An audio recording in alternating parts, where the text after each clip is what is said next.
Oh, come on, man. Excuse me?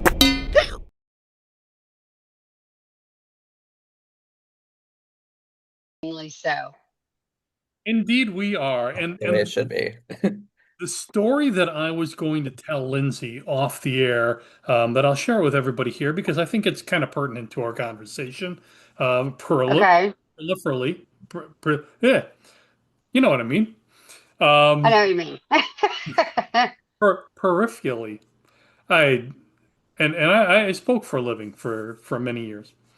Um, so we went to Aldi today because there's a certain Anna only eats this sourdough bread because it has less gluten and it holds up well. Anyways, but so we go there for this sourdough round. We're Okay. pulling up, and there's these three very elegantly dressed black women who are crossing the parking lot, and a big giant oafish looking white guy Oh God. pushing a cart. I, This lady in front in a nice white blouse and black dress, um, is rummaging through her change purse and holds up a quarter and with a smile offers it to this guy. You know, as if you've ever been to an Aldi's, yeah. people do that to save a few steps for you, Sure. them. It's a nice courtesy, and this guy just ignored her and kept going. And I'd like to say I'm surprised, but Hmm. so, you know, we're stopped waiting for them to move out of the way, and I'm thinking initially, this isn't happening. He just didn't hear. It's a noisy parking lot. mm-mm. She says it again, and she waves the quarter, and he puts his head back and pushes forward, and just blew off these women in a really hard, abrupt, weird way. So I'm hot now. I get out of the Of car course. and I'm thinking I'm gonna have some words with this guy. Uh, and failing that, he might get hit, which I No violence. which I'm not proud to say, but it did cross my mind. If I can't hit people, you can't hit people. That's the rule. So, well, he was a much bigger man than me, so you know, I'll let him take the first swing, and then I'll drop him, right? So, but hopefully it wouldn't come to that. But I'm gonna say something to him because this is just exceedingly rude. So, Right? but he ends up going to another store. We go into Aldi, and the three women are there by the produce, and I go up to the woman, and I say, did I just see what I thought I said, what I thought I saw in the parking lot? Did he ignore? Hmm. And she said, yeah, I thought he didn't hear me at first, but then he told us to fuck off. So, uh, Doing something nice. something, Like, yeah. So I just said, you know, this is a very sweet African lady. You know, Wow. she tells me the story, and she goes, you know, I just took it as there's maybe something a little off with him, right? She's being very polite, way polite than I could muster. And I just said, I'm so sorry that that happened to you. Uh, Anna was standing right there. I said, I'm so sorry Wow. it happened to you. She says, no, it's all right. You know, some people are like that, and it doesn't matter. You know, some people just hate people. It doesn't matter Wow. if they're black or white or whatever. And but she was just so sweet, and she gave me a hug, and I hugged her back. And but I was just aghast at this, at the level of inhumanity, of ignorance that this guy had, and I couldn't help but extrapolate that or see that in the context of the conversation that we're going to have with Rich Ferraro Yeah. in just a moment on the agency that people have for being astoundingly and blatantly rude to. Oh yeah. Yeah. I'd love your guys' thoughts on that. It's like the Well, American way before we these get days. into it, I want to introduce my friend, Rich Fierro.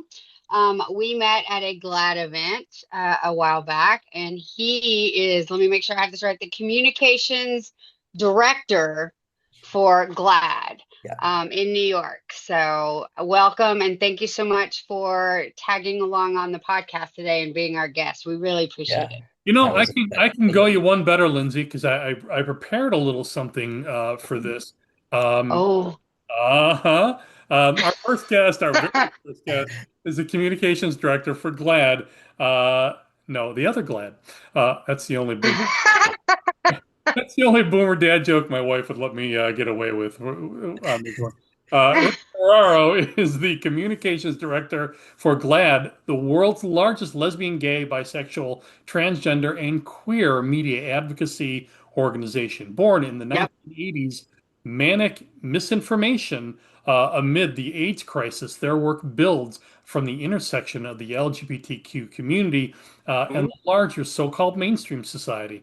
This is Yep. Pride Month, and the political climate has targeted the LGBT community in ways that it has targeted this community with harsh discrimination, Yes. anti-LGBTQ legislation, censorship, and Hmm. even violence. Such measures are Yep. hardly biblical and would chill and should chill each other and every citizen to the bone, as well as serving as a bellwether to what the right intends for overall human and constitutional rights as they cleave off the least of us, to use a biblical term there, a Jesus term. They are indeed coming for all of us. And the website is GLAAD.org. That's GLAAD.org. And we'll post it in the notes below. How'd I do? That was good. Yay, When you say bravo. the other Glad, do you mean Glad the sandwich bags? Yes. Because Yes. when I first interviewed for the job, I've been working at this organization for 18 years. But when I first interviewed for the job, my parents thought it was Glad sandwich bags. That's And awesome. in the last almost 2 decades, they've learned a lot. That's fantastic.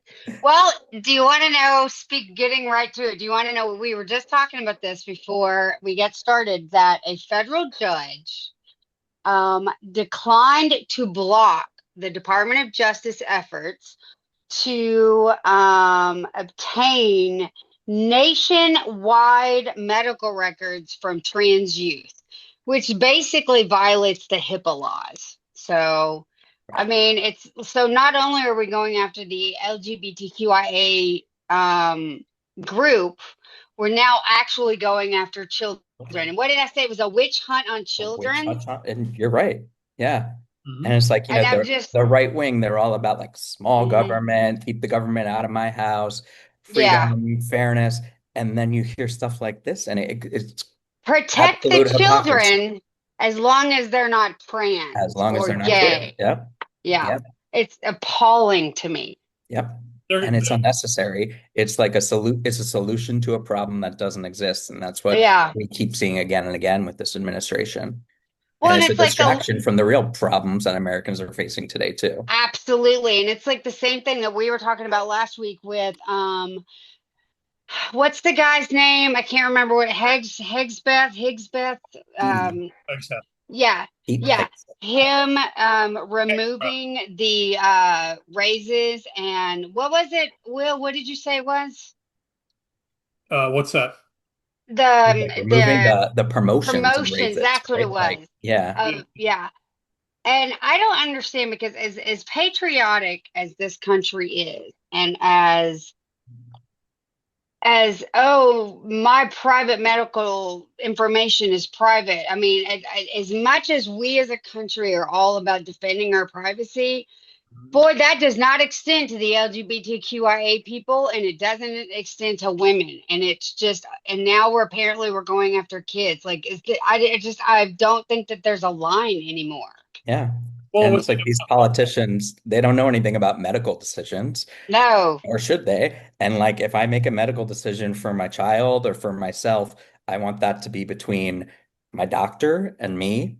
If I'm a Mm-hmm. child, my parents, my doctor and me. Mm-hmm. But I don't want Pete Hegseth. I don't want Ted Cruz. I don't want people with no background in medicine who just have like animus Mm-mm. towards a certain population to have any say Well, in that's that. what They I've said shouldn't. about abortion rights too, is that Yeah, if it's you the can't same. find it, you should not get to Right. legislate it. Right.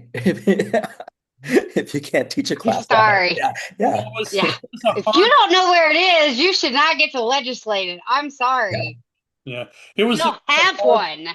it was a hard slog fight for to get gay marriage Right. approved or set. Is it a law or is it one of those things that can be swept away because that was that was one of the contentions of many LGBTQ partners that they had no rights when it came to medical decisions or Yeah. visitation for spouses or Yeah. for Hmm. and so that was one of the catalysts for gay marriage, wasn't it? I worked with and this is going way back. So like one of my first years at GLAAD, 2008, Yeah. and remember marriage didn't pass nationwide until 2015. So that was one of my big campaigns at GLAAD was all about marriage and all the organizations working towards that.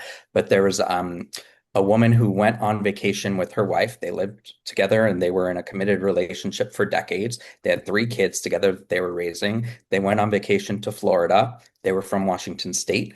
They went on vacation to Florida. Her wife had an aneurysm on a cruise ship, had to be brought into a hospital in Florida. And even though the other mom had all the paperwork saying, these are both of our children's, this is our, I think they had a domestic partnership or a civil union at that time in Washington State, the hospital in Florida wouldn't let the woman or her kids go back. And the other mom passed away.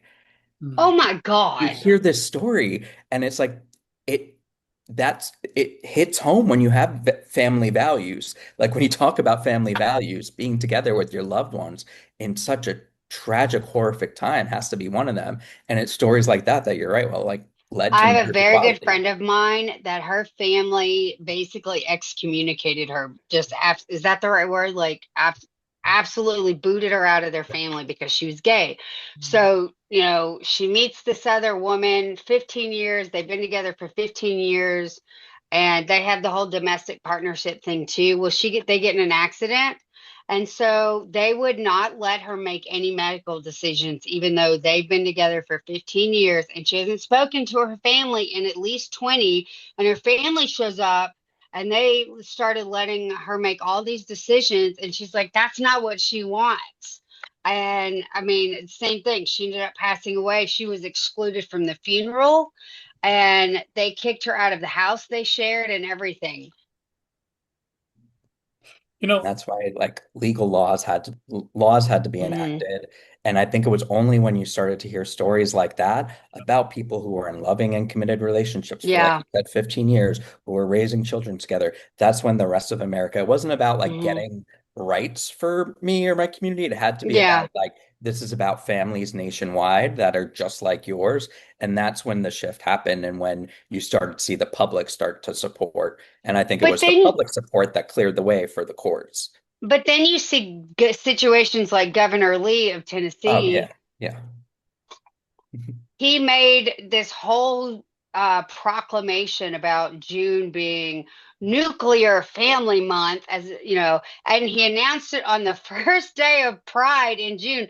So I will tell you, just I had Pride event this weekend, and I made a whole bunch of T-shirts that had the nuclear the like a nuclear silo on it with a big gay cloud, or like the radiation symbol with a big gay heart in the middle. And I made a bunch of T-shirts that said "Nuclear families come in all colors." I'll say it again. My family went nuclear just about every other day. Uh, Yeah, and even after we all moved to different parts of the country, we still frequently went nuclear. I mean, right? Rich is Italian. I'm Italian. We know all about that. And I mean, yeah. the audacity to try and tell people who your family is insane. Because Right. I've got at least 3 or 4 sets of families that I'm Auntie Lindsay to.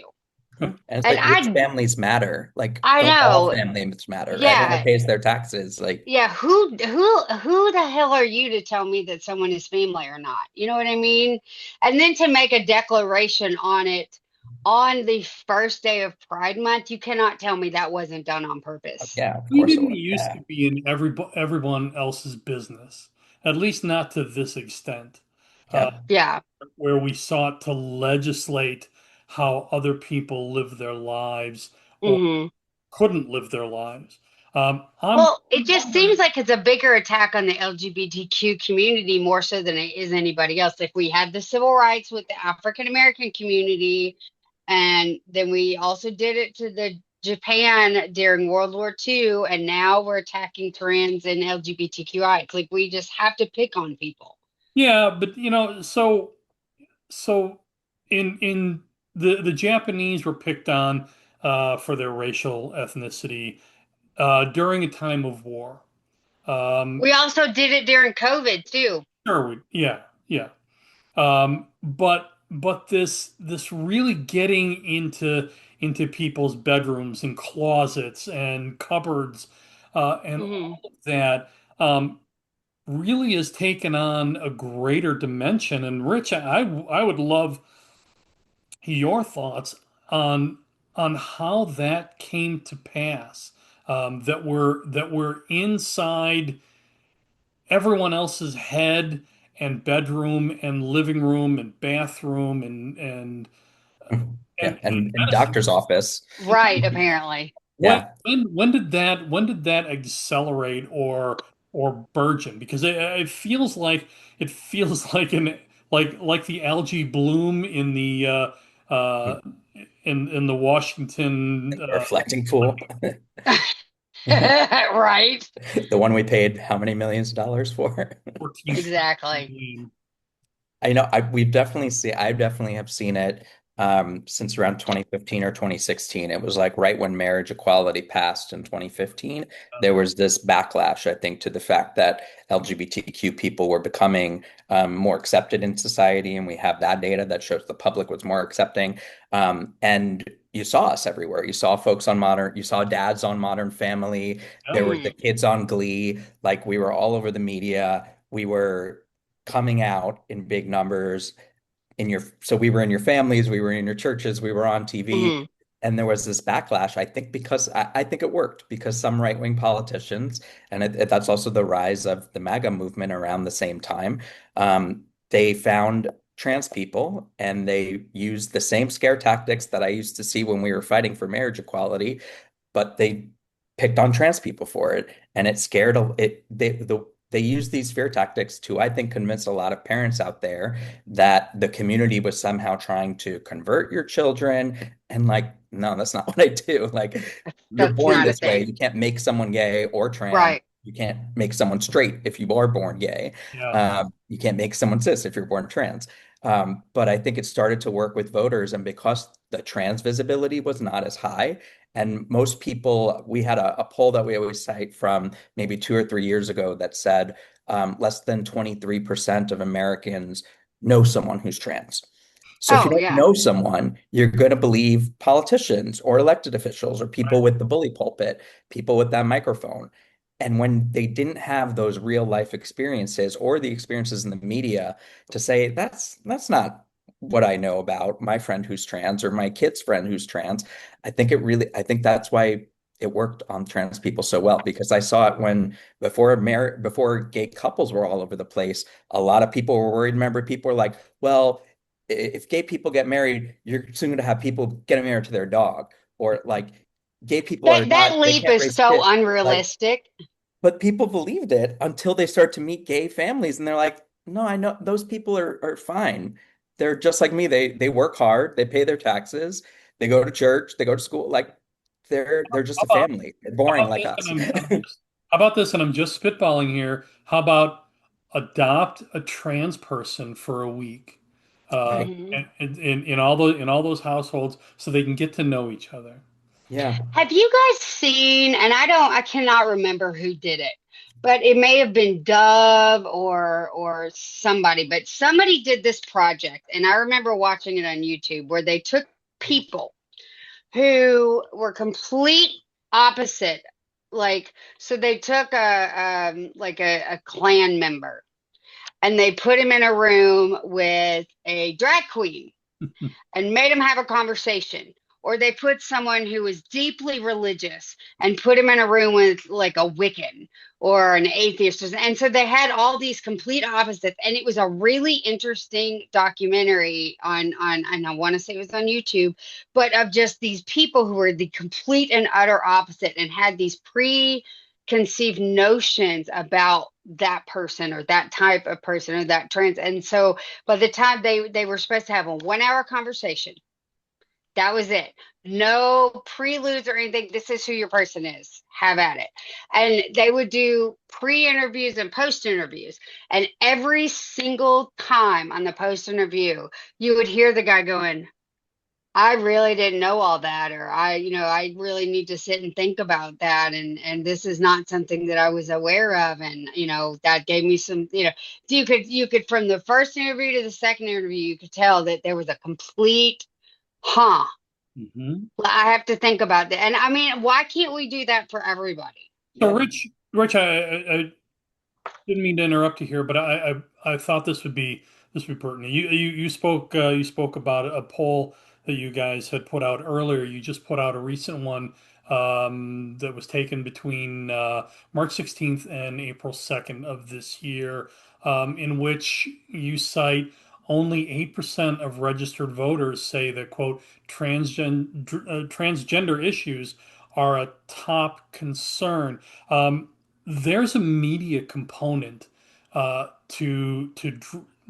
drives this anti-transgender, and I've got two great transgender friends, Delia Kropp and Rebecca Kling. Rebecca wrote, she speaks all over the country, but she wrote a brilliant book, and I had her on my first radio show many years ago, because some of the verbiage in there really brings it home of what it feels like to be inside the body and mind of a transgender person. But Delia Kropp is also a Tony award-winning actress, and and both of them are absolutely brilliant and eloquent. But there's very definitely a media component on the right, Salem and some of those others, Fox and OAN and Newsmax, that drive this issue and elevate it to a mainstream audience, and make it seem or give it a kind of crisis profile, right? Right, right. Um, the media, if you look at election media, if you look at what politicians say and all of their stump speeches, you would think that there are one, trans people all over the country and there's just not.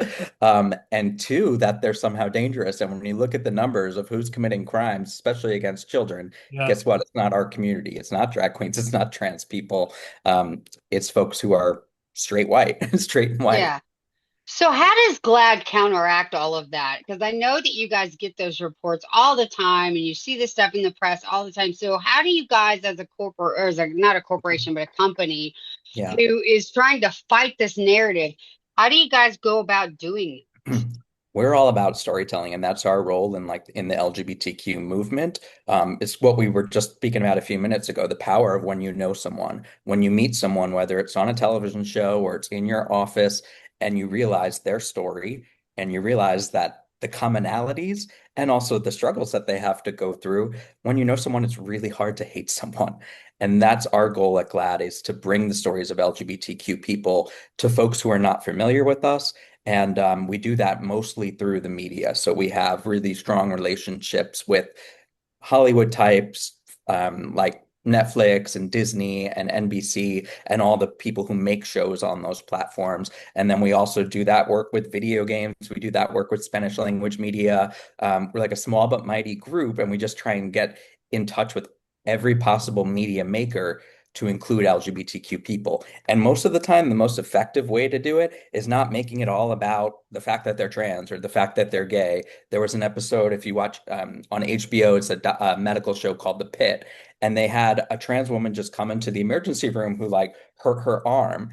And she happened to be trans, but that wasn't what the story was about. It was about what happened to her arm. And it was like, oh, she happens to be trans. Like, I think there's this also like this wrong idea that LGBTQ people only think about being LGBTQ and only want to talk about that. And we want every kid to be talking about that. Yeah, yeah, No, we just want to live our lives. Like trans people yeah, just want to live their lives and be who they are.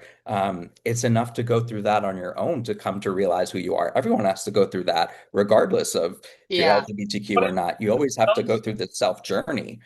yeah, it no, it does when you feel cornered though, it becomes this sort of advocacy uh, Yeah, attitude in which hmm you do you by necessity by survival instinct you do kind of reiterate those points again and again to anyone who will listen because you're asking for help, you're yeah. asking for assistance in a time of need. Do I have that kind of close? Yeah, I think too these days it's a lot of we have to be really loud as a community to fight back against all the lies and the yeah, disinformation that's spread. Yeah. Like that's one of the other things that GLAAD does beyond telling stories. When a news outlet gets it wrong, we call them up and on Facebook, on I still call it Twitter, but on Twitter/X, on YouTube, when there's hate stuff, when there's hate content that goes really viral, we contact the companies and we contact their trust and safety teams because 9 times out of 10, that hate content breaks the rules on the platform. Mhm. But the platform is not looking out for the community. So they're not no, looking for this. But when they get a note from GLAAD to say, hey, this video has happened on TikTok 2 weeks ago where a young trans person, it was an AI video that a famous uh, mixed martial artist was just beating a trans person of note, someone well known in the community. And one of the platforms, after we reached out to them, took it down because not because it was anti-trans, partially, but because it broke their own rules.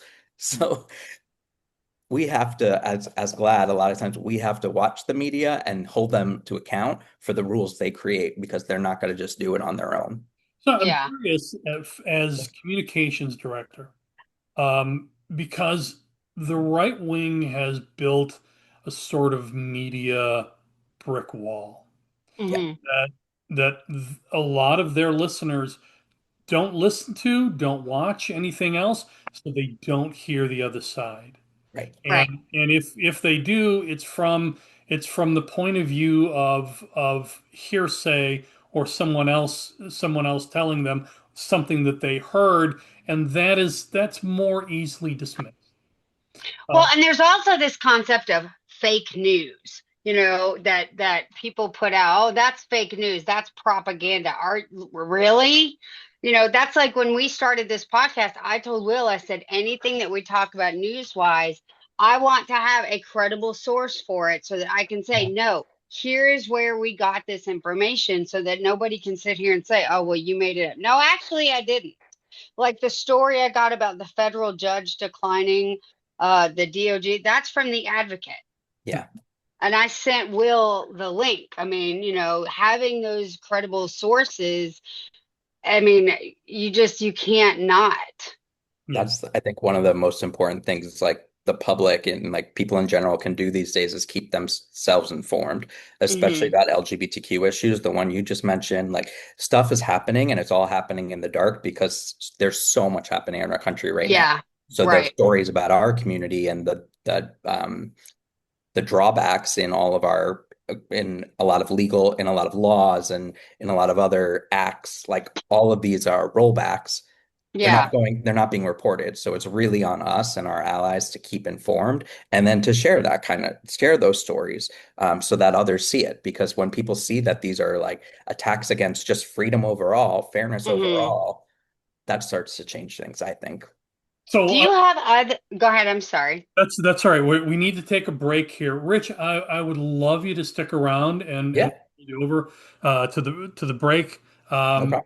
and and we have some good news, by the way. We're going Yes. to talk about the 37th annual GLAAD Media Awards, and a line of books that you guys have. So I'm so excited about these yes, books. yes, which is right up Lindsay's alley as well. Mhm. So we're going to talk about some good news, and we'll tell everybody about that in a little bit. But I just wanted to tease this question and hold your answer until we come back.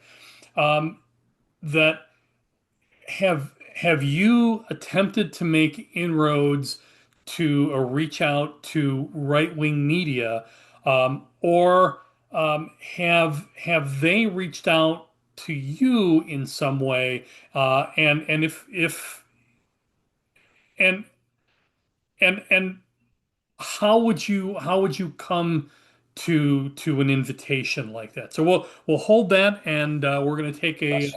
take a quick break. Yeah, yeah, yeah. And we'll get a good answer to that. So we'll be right back right after this. Stay tuned for more, well, actually, with Lindsay and Bill after this quick break. Should be in Chicago, the center of the hot dog universe. I would enforce that one strictly. Never call a dog a sandwich. Sandwiches are a lazy man's lunch, but a great dog it's something to behold. You see, fast food is as much of being a cop as this badge or my weapon. 'Cause, sure as I'm standing here, the moment a cop sits down for a meal and takes that first bite, sure as shooting a call will come in at that moment. Never fails. Like the gods are messing with us cops. Ain't no sitting down with white tablecloths, baskets of warm breadsticks, and napkins folded like birds. That's an excerpt from my online novel, The Adventures of Oliver the Talking Cat, exclusively at wcturk.substack.com. WC Turk here, Bill from Well Actually with Lindsay and, well, me. We are the new kids on the block, on the media block, and we'd like to invite you to help us grow. If you are a viewer, please like, subscribe, and share our podcast and help support community affirming progressive media. And if you're a business, we invite you to take a chance and advertise with us as we grow. In the next episode, we'll be putting up an ad for Lindsay's independent bookstore down in Smyrna, Tennessee, The Spine, to show you the creative strength of this program. Contact me at williamturk@yahoo.com for more information. We think you'll be pleasantly surprised. And now, back to the show.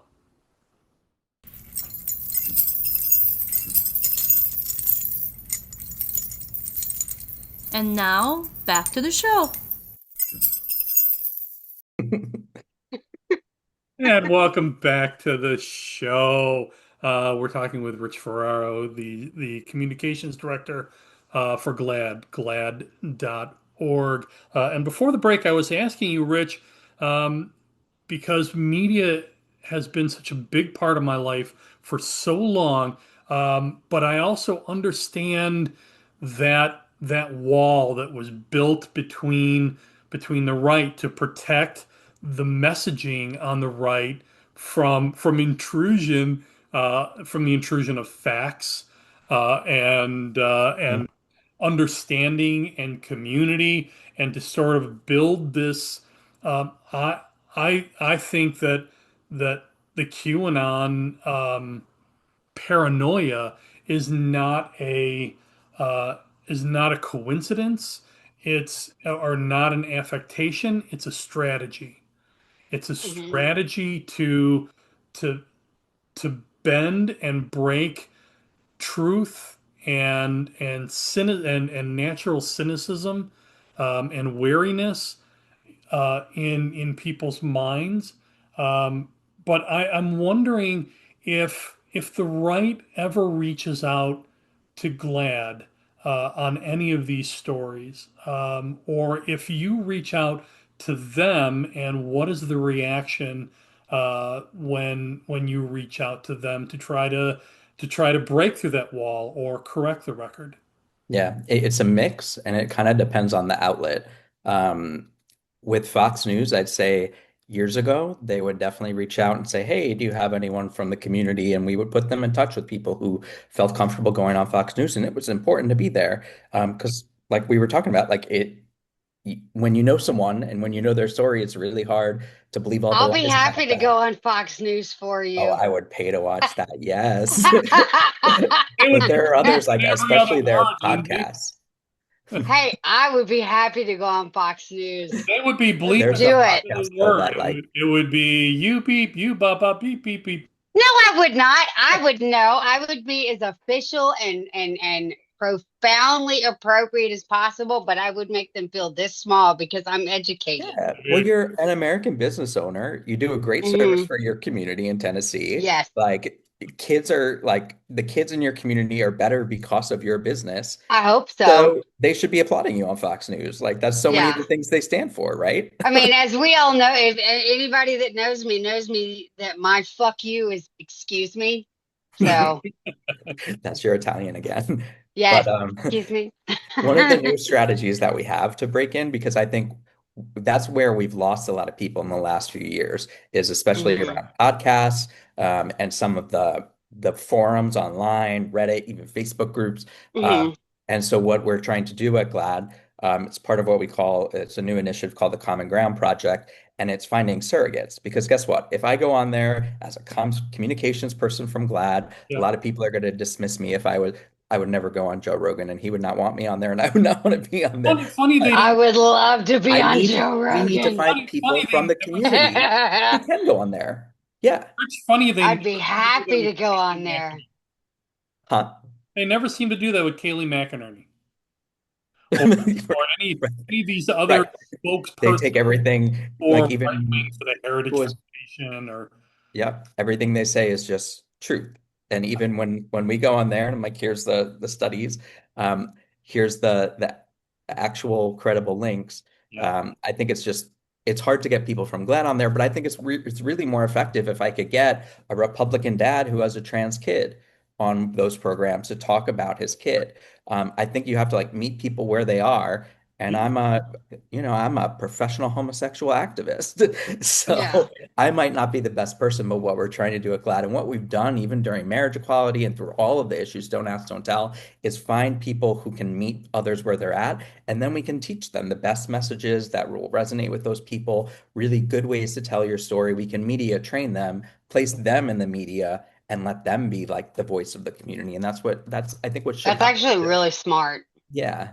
And that's what we're trying to do. But it's hard to break into those manosphere podcasts, but we're getting better at it. It's like the podcast industry is like they're starting to get some of the same publicists and talent agents and umbrella companies like iHeartRadio, like places where we as GLAAD have worked for a long time. So Yeah. we're trusted in those circles, and now we're starting to make some headway and get closer. Which Well, brings what me back. kills me, I'm sorry, go ahead. No, No, go ahead.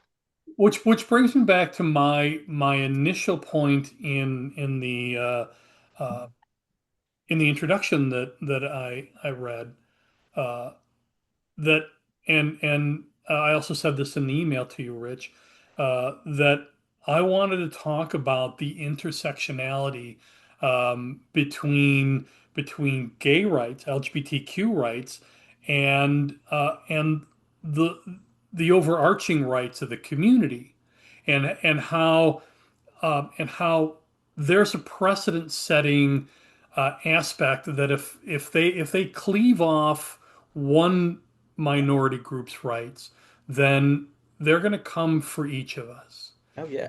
And at some point, we're all a minority of one, right? Yep. I think it's all the same. Rights are rights, regardless of black, gay, whatever. And I mean, it's the same thing that Nazis did with, the propaganda against the Jewish people and the gypsies and the gays, and they separated them. Oh, you can't trust the gypsies and the Jews because they're really bad and they're going to hurt you. Oh, you can't trust the trans because they're going to try and, change your kid. And so it's this misinformation propaganda, separate, I think, agenda that's kept everybody on this fear, like you said earlier, this fear of, oh, they're going to turn my kid. Turn your kid into what? I know, like, guess Straight what? Like, kids have been reading gay literature for years and they're I still grew up, I straight. tried to find gay stuff on TV to watch. I tried Yeah. to find gay books to read, and I couldn't. And guess what? I turned out real gay. Like, Yeah. I mean, but there are plenty of kids who do read those books today because now they are available and are not going to turn, they're not going to change. no, But they're going to no. learn about people who are in their own classrooms, in their churches, in their communities. Um, yeah, and then in terms of like the idea that they're coming for trans people, but they're really coming for the whole LGBTQ community. And I think some of these laws, they're written in such vague ways. Like if you look at some of the bills that restrict which bathroom a trans person can go in. And guess what? They're in there to use the bathroom, right? Like um, what happens if a cisgender woman has very short hair, is wearing like jean pants, Yeah. dressed kind of boyish? Where is the line for Hmm. a clerk in a store to call the police and say a trans like this will not only affect trans people, it will affect anyone who doesn't conform to a And by traditional extension, gender expression. and by extension, as we've seen with Pete Hegseth and his censorship of religion of Hmm. Right. in but not only that, but women and blacks in positions of authority in Yeah. the Pentagon and in the military. So when does that become policy that blacks can't use certain bathrooms, Asians can't use certain bathrooms, and it's so each of these is a stepping stone. Yep. That's why you have to draw a line. You have to hold that line. Hmm. You have to defend that line because if nothing else, out of selfishness, they're going to come for you. Oh Right. yeah. Yep. And I said that with the when we started this fight with the public school board. Yeah. I very distinctly remember saying when they get done with the public school board, they're going to go after the library board, and nobody believed me. And now we have people on the library board saying, well, trans people are just mentally ill. They just need therapy. They actually, one of them actually said that to a parent who was talking about her trans child to the library board. And they were like, well, you've just misraised your child, and your child is just mentally ill and needs God and therapy. Yeah. And I'm just like, I love the God, like when they bring up God. I haven't really spoken about this meeting, but so two times with my role at GLAAD, I got to sit down with Pope Francis in the Vatican oh, with a couple of other colleagues, and it I was bet that was amazing. it was what, and I was raised Roman Catholic, and I we went around a circle. It was just a couple of us with Pope Francis, and he wanted to hear our stories. So I got to talk about I was an altar boy growing up. I was a Boy Scout. I was deeply religious. I Mm, went to Catholic school, but I was then taught to hate who I was. I knew that I was gay, and I was reconciling with that. I knew that the church didn't accept me, and Pope Francis, like he was wearing a crucifix, like a cross, and he held it, and he said, "No, no, the church didn't say that." I'm like, "Oh, oh, I'm sorry," and he's like, "No, no, Jesus said." Everyone is welcome in the church. Yep. Jesus said everyone is loved. yeah. Like it goes back to like the golden rule, treat others the way you Hmm. want to be. But like if someone like Pope Francis, then one time we brought several trans people to sit down with him because he wanted to learn more about the community. And I'm like, Yeah.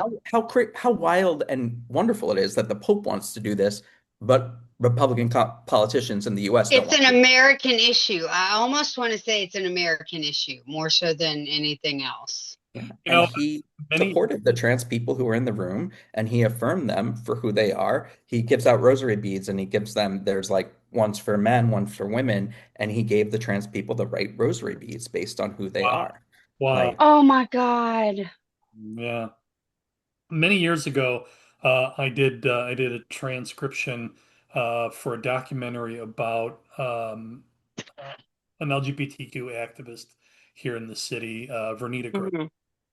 Um, and she grew up in the 50s and the 60s, and walked to the west side of the city. Not an easy walk at any time, but she walked to with a friend to go to a Catholic church, and they wouldn't let her in because she was black. That was in Chicago. Um, That's not what Jesus would do. Like, that's not No, what God would do. my literal favorite meme, and I'm gonna find it and post it. I'm gonna send it to you, Will. But it's a picture of, the whole blonde haired, blue eyed Jesus, which we all know that that's not what that is, but whatever. So blonde hair, blue eyed Jesus, and he's standing there in front of all the people, and it's like the scene with the loaves of fish and the water and wine thing. Love everybody. yeah. And it's good. The next cell is like, what about the blacks? What about the gays? What about this? And then the third cell is, did I stutter? Right. And I'm just like, that, that. Love everybody, period. Not love everybody, comma, but. Mhm. So I need to quickly do this, and then we're going to get to some of that good news that I talked about in Okay. just a moment. Rich, this program is very often a work born from frustration, parody, and opinion. Consult a doctor or mental health professional if you exhibit any of the following symptoms: taking any of this too seriously or personally, if you have the urge to ban what is said in this program, or if you've ever said these words: "Honey, hold my beer while I vote at the drive-through." Or you can just try banging some sense into your skull with a skillet Yes, or frying pan. Failing that, just try getting a damn life. Uh, yes.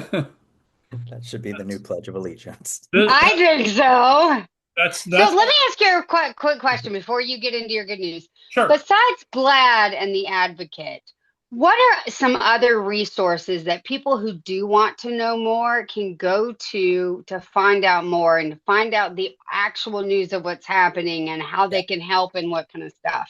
Yeah, the Advocate, it's advocate.com. That's the main news source for the Yep. LGBTQ community. Yep. They do a great job of local stories, national. LGBTQ Nation is another really good one, lgbtqnation.com. And then what I like to do is follow some of the leading activists in the community. So like Laverne Cox is amazing to follow. Love her. Um, and you get to hear not only like we were talking about, it's not only like news then, it's also like trans joy. She gets to go to a lot of Hmm. great places. She gets celebrated as a trans person. Hmm. There's another amazing trans reporter. Her name is Erin Reed, Reed, and she follows, I don't know how she does it because she follows like every small, like you said, library board and community board meeting. Hmm. And she really focuses on what's happening on the local level to trans people. And then there are great politicians.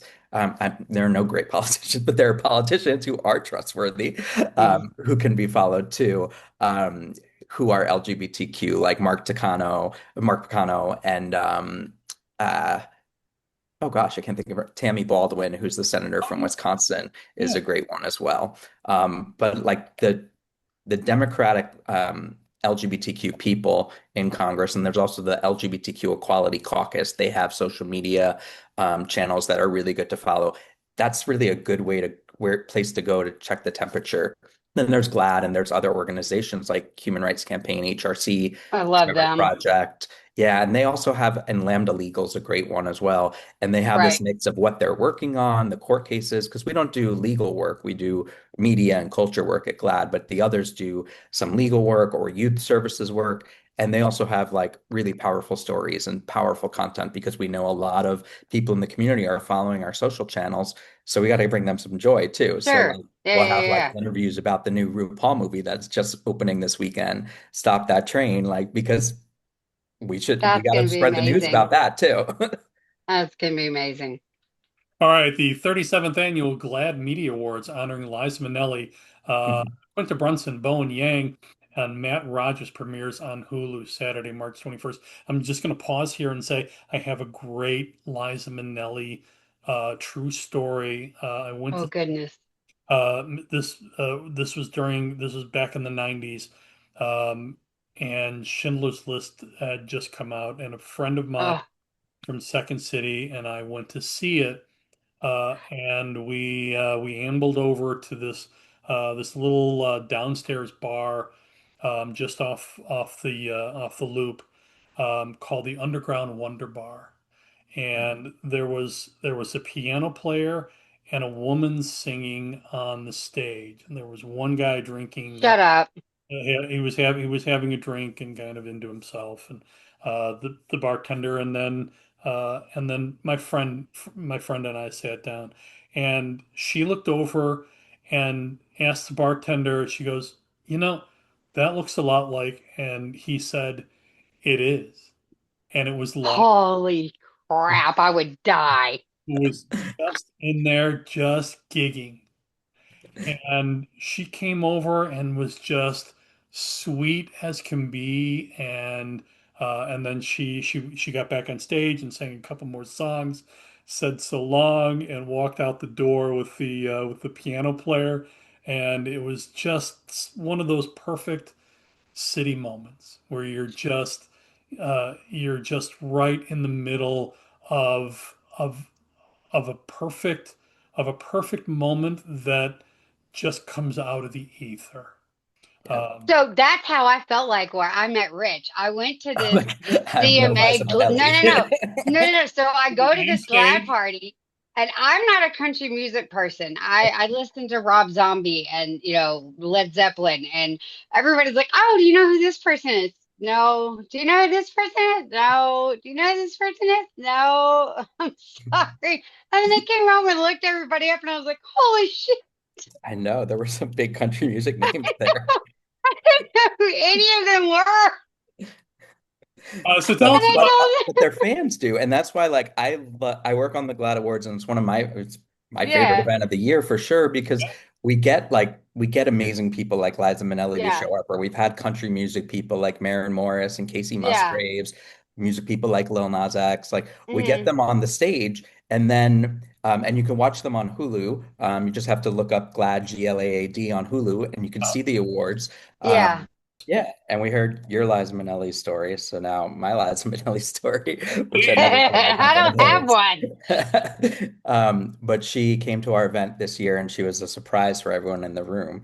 It was her 80th birthday, a milestone birthday. That's I think it was insane. 80. Uh, And she was just coming out with a new book about her life that she wrote. So we asked if she wanted to come to the event. When she said yes, we're like, all right, well, you tell us how you want this to work because we'll make it work. So she came out and the crowd went crazy. But what I loved about that is like, because we have such big stars like Liza Minnelli there, we've had Beyonce or Bad Bunny, Britney Spears, like the whole pop culture sees the GLAAD Awards, and then they're able to see not only Liza on stage, but also like the heated rivalry guys or people from the community. And what we try and do is get the celebrities to talk about community issues, speak Hmm. about trans youth, yeah. speak about conversion therapy, so that we can get into that pop culture with these messages. And you can see the Yeah. awards right now. They're on Hulu. You just have to search GLAAD, GLAAD. But in addition to like Liza's birthday award. We also have Best Drama Series and Heated Rivalry won Best New TV Series, of course, this year. Yeah, it should have. And we've had like Well, NFL players, we've had podcasters, we've had video game um, voice artists. So it's not just like Hollywood celebrity types too. Mm, well, the thing that kills me about all of it too is that, so I come from the land of books, right? And so first you had this round of African American books that, I just think critical race theory just had a bad publicist because if we could have come up with a different name for it, people would not have been as objectionable to it, I you feel like the know. same about And DEI.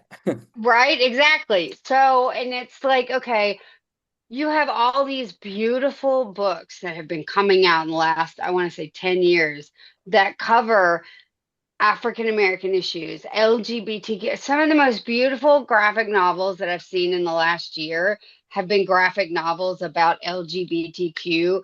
There's one, I think it's called a Boy Named Rose. mm, I think that's a graphic novel. I think that's the title, and it's set in the 20s Prohibition era, and it's about a trans kid. Oh God, it's beautiful.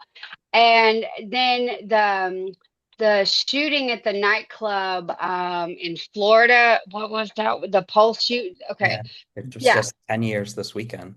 I know. That's amazing. It's just so somebody put out a graphic novel called What is Love? And all of it is individual stories, little one shots of people's reaction mm, to the Pulse nightclub shooting. And it's some of the most sad, heartbreaking, beautiful, lovely stories. And some of it is not just gay people. Some of it is straight people reacting to the shootings, and the illustrations are amazing. And I think, Lindsay, you know, I've got something for your already burgeoning store shelves. Uh, okay. and Rich can fill in um, the gaps here a little bit. Talk about littlebooks.com. Oh, ooh, ooh, ooh, ooh, ooh. One of my favorite topics, yeah, because Oh my I know we gosh. have to work I on love such these books dark so much. issues sometimes. So Little Bee Books is a children's book publishing company, and we created an imprint with them that features LGBTQ stories in kids' books. And these Yep. aren't, like I said earlier, like these aren't stories about LGBTQ per se. So They're stories of beautiful. kids, and they happen to have Hmm? two moms.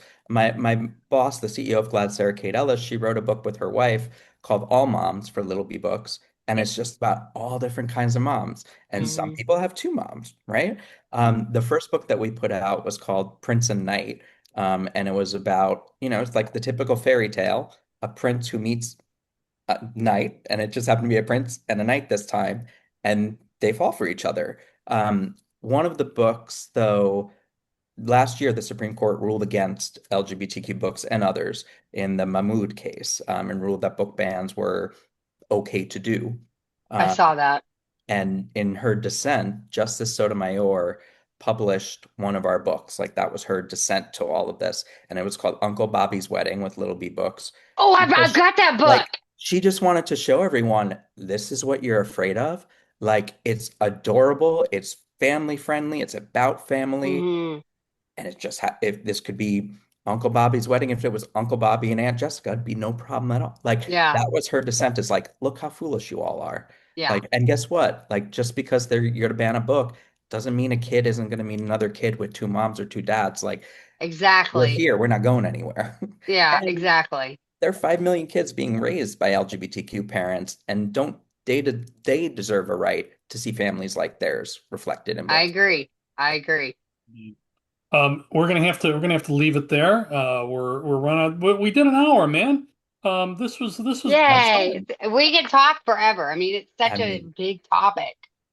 I'm Uh, glad we got some of the good news in there too. Well, and I just,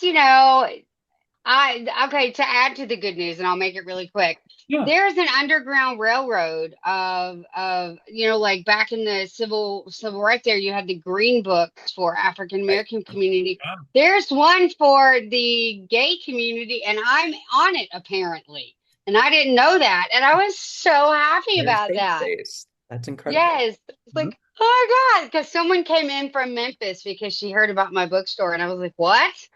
And she's like, yeah, you're on this book. And I was like, I'm in a book? Oh my God. You deserve Thank that. you. I almost cried. I was like, I'm so glad to know that. Well, Rich, it was such a pleasure having you on. We'd Yeah. love to have you back. Anytime Yeah. you have something to announce, or we can help be a broadcaster for your Anything we can do. message. Yeah, consider us Yeah. an ally and a friend, man. We need more voices like Absolutely. you both. So thank Absolutely. you. Well, thank you so much for coming on. I know I've only known you about a week and getting a text message. Hey, do you want to come do this crazy thing with me? Hey, find us on It's Facebook perfect. at wcturk.substack.com, on YouTube, and as we always say, in an NSA file somewhere, uh, and uh, And Blue Sky. and on Blue Sky as well. Yep. In July, I'll be giving a talk on character visualization using AI at the Imaginarium Convention in Louisville, Kentucky, and I'll be Hmm. posting that on my Substack as well. We also have as we also say, there's a great resource on how corporations and governments use media and technology to shape our collective future, and that's mediajustice.org. Their mission statement aims to connect movements fighting corporate control, analyze how tech enables harmful policies, and amplify community-led alternatives to surveillance and extraction. And they have great tools and resources. That's at mediajustice.org. I will also be posting links to GLAAD and all their good work and the good news and the and Little Bee books and all that in the So excited about those books. yeah. Anything you want to say, Rich, before we go? No, just happy Pride, happy Nuclear Family Month Happy too, Pride to because we're all everybody. families. Like, Yes, yes, yes. happy Lindsay, Pride. What's going on at the spine? Um, right now we're painting the shelves purple, and I have a bunch of LGBTQ stuff on the windows, which is sure Oh, to irritate people, makes me really happy. And we are just decorating and making the bookshop the best bookshop it can be. there you go. All right, that's gonna do it for us. We'll see you guys next week.